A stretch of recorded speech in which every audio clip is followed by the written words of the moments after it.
আমি সরকারকে অনুরোধ করছি, 6 মাস গিয়েছে, আপনারা বলছেন অনেক সময় না, আসলে এটা অনেক সময়। কারণ অন্তর্বর্তীকালীন সরকার কিন্তু 1.5 বছর পেয়েছিল, তারা অনেক কাজ করেছিল। আপনি যদি সদিচ্ছা থাকে, মর্নিং শোজ দ্য ডে, আপনি এই জাতীয় কালো আইনের চিন্তা থেকে দূরে চলে আসেন। গোটা বাংলাদেশ আপনাদের পিছনে থাকবে। আমরা বলবো যার ইলেকশন দরকার নেই, আপনারাই থাকেন, ভালো কাজ করেন না, অসুবিধা কি? জাতি হিসেবে আমাদের সমস্যা হচ্ছে আমরা খুবই স্বল্প স্মৃতিশক্তির অধিকারী, এটাকে গোল্ড ফিশ মেমোরি বলা হয়। এবং তার প্রধান কারণ হচ্ছে, দেখুন, যে গুমের ভয়াবহতা আপনারা এখনো কাটিয়ে উঠতে পারেননি, এখনো শেকিং এর মধ্যে আছেন। আমার পাশে ব্যারিস্টার আরমান আছেন, তিনি 8 বছর গুম ছিলেন। আমি তাকে আগেও দেখেছি, এখনো দেখছি।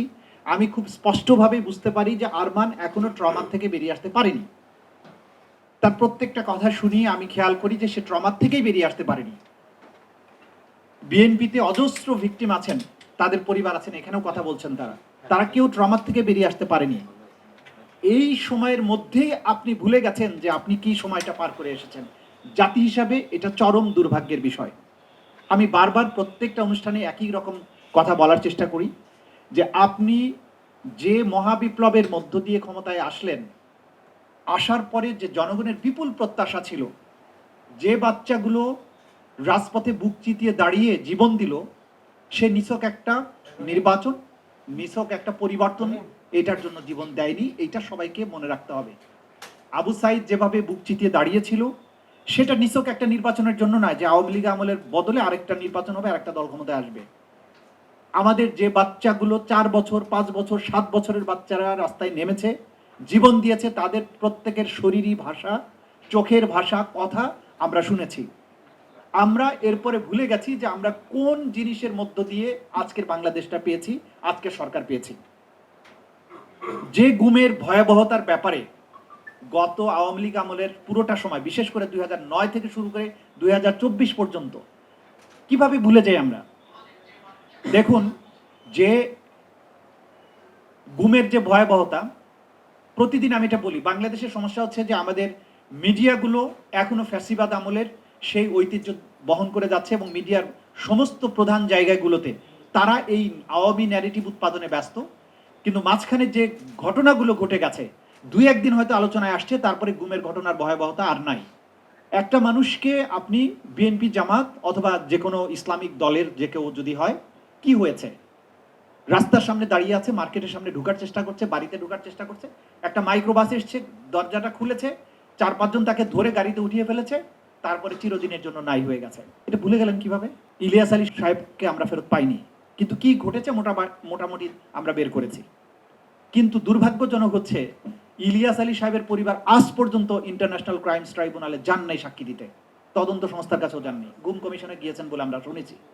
এখন বিচারের জায়গায় যদি আপনি না যান, সাহায্য করব কিভাবে? জুলাই আগস্টে প্রত্যেকটা রাজনৈতিক দল কি ভূমিকা রেখেছিলেন, তাদের কতজন আহত হয়েছেন, মামলা হয়েছে কয়টা, কোথায় কি কি অবস্ট্রাকল তারা ফেস করেছেন, এগুলো জানার জন্য চিঠি দিয়েছিলাম। এবি পার্টি সহ বাংলাদেশের একটি রাজনৈতিক দলও আমার এই চিঠি রেসপন্স করেনি। পার্টির পক্ষ থেকে কোনো একটা লোক সাক্ষী পাঠায় নাই। শুধুমাত্র ক্রস ফায়ারের ব্যাপারে জামাত এবং বিএনপি দুটো আলাদা ভলিউমে তাদের 17 বছরে যে পরিমাণ মানুষ ক্রস ফায়ারে মারা গেছেন, নির্যাতিত হয়েছেন, তার তালিকা পাঠিয়েছিলেন। কিন্তু জুলাই আগস্টের ব্যাপারে সবাইকে চিঠি দিয়ে, রিপিটেডলি চিঠি দিয়েছি, চিঠিরও কোনো জবাব দেয়নি কেউ। নাহিদ ইসলামরা জুলাই আগস্টের মাঠের নেতা ছিল, তারা এসে কয়েকজন সাক্ষী দিয়েছে, কারণ তাদেরটা সাক্ষ্যটা অনিবার্য ছিল। তাহলে এমন একটা জাতি, যে রাজনৈতিক দলগুলো মামলার বিচারের ব্যাপারে আগ্রহী না, সেই দেশে তো এরকম আইন আসবেই, কারণ রাজনীতিবিদরা কেউ সচেতন না তো। এখন দেখুন, অন্তর্বর্তীকালীন সরকারের সময়ে যে আইনগুলো করা হলো, সেই আইনগুলো সকল মহলের মতামত নেওয়া হয়েছিল। এইখানে গুম কমিশনের সদস্যরা ভূমিকা রেখেছেন, আমাদেরকে ডাকা হয়েছে, আমরা মতামত দিয়েছি, সিভিল সোসাইটির লোকেরা মতামত দিয়েছেন, ভিকটিম পরিবার এসে মতামত দিয়েছেন, ভিকটিমরা মতামত দিয়েছেন। এবং এই আইনগুলো কতবার কাটাছেড়া হয়েছে। গুমের আইনটার ব্যাপারে আমার মনে হয় 17টা না 18টা সেশন হয়েছিল। এত ভালো করে আইনটা করা হলো, আপনি এক কথায় ল্যাপস করে দিলেন, দিয়ে বলেন এর চেয়েও ভালো জিনিস বানাবো। কি ভালো জিনিস বানালেন? 3টা আইন থেকে আমরা দেখলাম যে মূলত তদন্তের জায়গাটা আপনি বাহিনীর উপরে ছেড়ে দিচ্ছেন। যারা আসামি, তারা কিভাবে তদন্ত করবে? আপনার বোঝা যাচ্ছে সরকারের পুরো চিন্তাটা হচ্ছে বাহিনীগুলোকে বাঁচাতে হবে, কারণ বাহিনীগুলোকে দিয়ে বোঝা যায় যে হয়তো তারা একটা অপরাধ করতে চান, নইলে তাদের বাঁচানোর দরকারটা কি? 17 বছরে ভিকটিম হয়েছেন আপনি। আপনি কেন এই কাঠামোটা রেখে যাচ্ছেন? চিরদিন কি আপনি ক্ষমতায় থাকবেন? বিশ্বাস করেন এটা সম্ভব? আপনি যদি কালকে ক্ষমতায় না থাকেন, আপনার রেখে যাওয়া আইনের কাঠামো ব্যবহার করে একই গুমের প্রচলন তো আবারও হবে। তখন আপনি কার কাছে বিচার চাইতে যাবেন? এই যে যারা প্রশ্ন তুলেছেন, আদালত পারে কিনা? আদালত কিচ্ছু করতে পারে না। তদন্ত যদি সঠিকভাবে না হয়, আদালত কিভাবে বিচার করবে? তদন্তর ক্ষেত্রে আদালতের কিচ্ছু করার নাই। এখন যেটা আইনটা হয়েছে যে আপনি তদন্তের বাহিনীগুলোর অপরাধের তদন্ত বাহিনী নিজেরা করবে। জীবনে কোনোদিন তদন্ত হবে? আবার কি ভয়টা কি দেখানো হয়েছে? যে তদন্তে যদি উনি বলে যে অভিযোগ মিথ্যা, তাহলে আপনি যে ভিকটিম পরিবার, যার পরিবার নাই হয়ে গেল, তার ৫ বছরের জেল হবে। একে তো ফ্যামিলির সদস্য নাই, তারপরে তাকে আবার ভয় দেখানো হচ্ছে যে তোমারও জেল হবে ৫ বছরের। তার কেউ অভিযোগ করতে যাবে? বাংলাদেশে গুমের সংখ্যা গুম কমিশন বলেছে যে ৪.৫ থেকে ৬,০০০-এর মতো, যদিও ১৯০০ অ্যাপ্লিকেশন তারা ডিল করেছেন। বাকি মানুষ কেন আসে নাই মামলা করতে? তার মানে তাদের মনে এই ভয় আছে। এখনো তারা ট্রমাটাইজড যে আমরা অভিযোগ করতে গেলে না জানি কি হয়। কারণ যারাই গুমের সাথে সম্পৃক্ত ছিল তাদের বহু লোক এখনো চাকরিতে আছে। তা আপনি যে লোকগুলো ইউনিফর্ম পরে চাকরিতে আছে তার বিরুদ্ধে আপনি মামলা করতে যাবেন কিভাবে? সরকারও তো আপনার পক্ষে নাই। সরকার তো তাদেরকে প্রোটেকশন দেওয়ার জন্য আইন করছে। তাহলে এই বাংলাদেশে কি গুম মানে চিরদিনের জন্য থেকে যাবে? এটাই আপনারা চাচ্ছেন? এইটা হচ্ছে জুলাই বিপ্লবের পরে জন আকাঙ্ক্ষার সাথে সম্পূর্ণভাবে একটা বিশ্বাসঘাতকতা। এই ব্যাপারে কোনো দ্বিধা আমাদের নাই। এটা তো সরকারের জন্য প্রয়োজন ছিল না।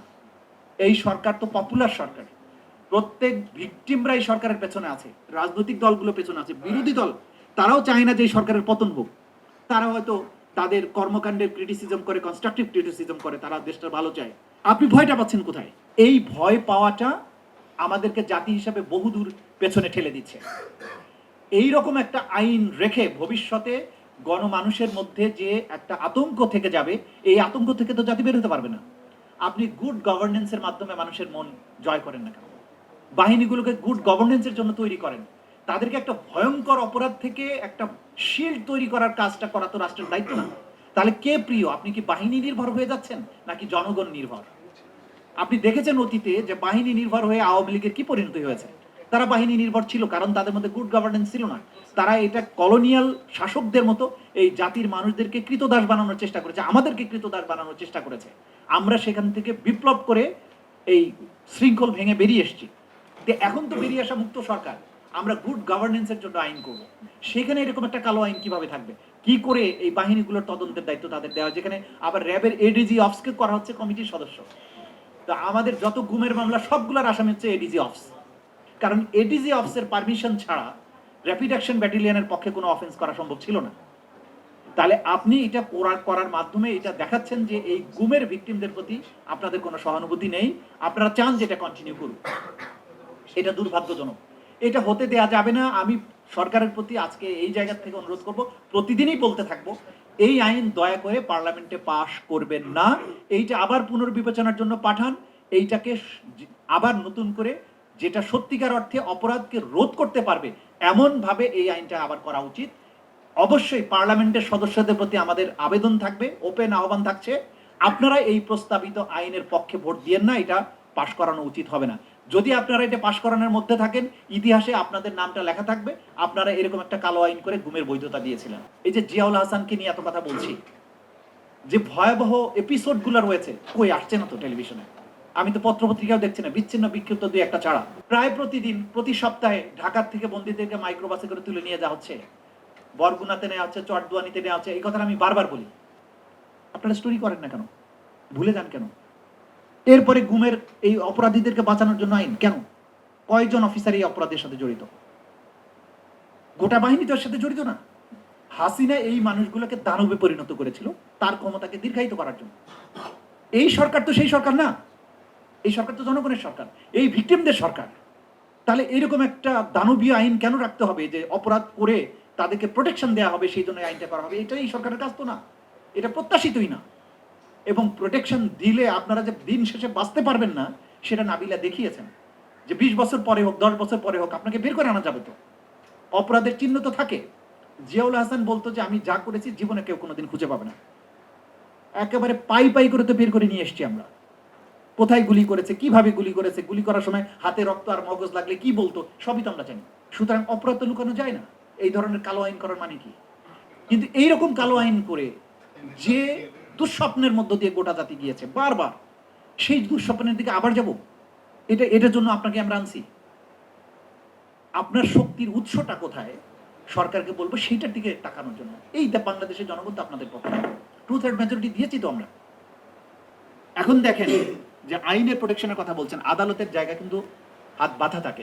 আদালত কত দূর যেতে পারবে? এখন তদন্ত করে যদি রিপোর্ট না আসে আদালত কি করতে পারবে? এই জায়গায় আদালতের ক্ষমতাগুলো লিমিটেড থাকছে। আমি আর লম্বা কথা বলবো না। ন্যায় বিচারের মূল কথা হচ্ছে no man shall B A জাজ অফ হিজ ওন কজ। আপনি বাহিনীগুলো যেখানে অপরাধী তারা তাদের বিচারক হয়ে যাচ্ছে, তারা তদন্ত করছে তার নিজের কেসের ক্ষেত্রে। এটা প্রিন্সিপাল অফ ন্যাচারাল জাস্টিসের পরিপন্থী, এটা করা যাবে না।